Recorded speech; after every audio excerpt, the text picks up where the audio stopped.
तो बात उस समय की है जब स्वामी विवेकानंद अपने लोकप्रिय शिकागो धर्म सम्मेलन के भाषण के बाद भारत वापस आ गए थे। अब उनकी चर्चा विश्व के हर देश में हो रही थी। सब लोग उन्हें जानने लगे थे।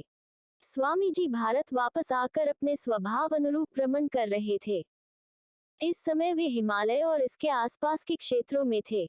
एक दिन वो घूमते घूमते एक नदी के किनारे आ गए। वहां उन्होंने देखा कि एक नाव है पर वह किनारा छोड़ चुकी है। तब वे नाव के वापस आने के इंतजार में वहीं किनारे पर बैठ गए। एक साधु वहां से गुजर रहा था।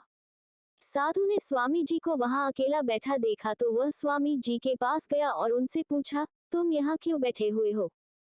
स्वामी जी ने जवाब दिया, मैं यहाँ नाव का इंतजार कर रहा हूँ। साधु ने फिर पूछा, तुम्हारा नाम क्या है? स्वामी जी ने कहा, मैं विवेकानंद हूँ। साधु ने स्वामी जी का मजाक उड़ाते हुए उनसे कहा, अच्छा, तो तुम वो विख्यात विवेकानंद हो जिसको लगता है कि विदेश में जाकर भाषण दे देने से तुम बहुत बड़े महात्मा साधु बन सकते हो।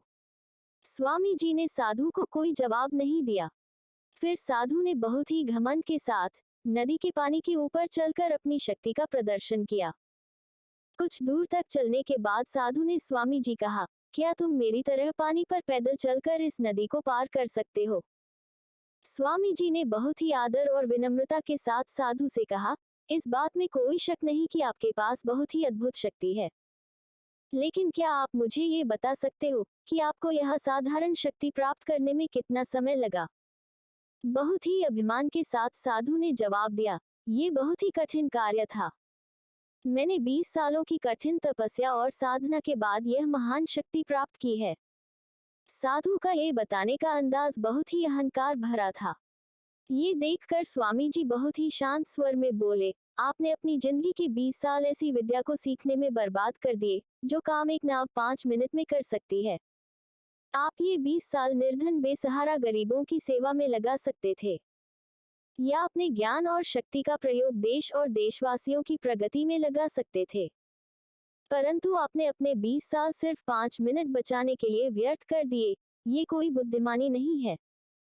साधु सिर झुकाए खड़े रह गए और स्वामी जी नाव में बैठकर नदी के दूसरी किनारे चले गए। कहानी से सीख। इस प्रकार इस कहानी ने हमें बताया कि ज्ञान और शक्ति का सही प्रयोग आवश्यक है। किसी शक्ति को प्राप्त करके यदि हम उस पर घमंड करते हैं तो यह मूर्खता है। शक्ति का सही जगह पर सही इस्तेमाल करना ही वास्तविकता में बुद्धिमानी है।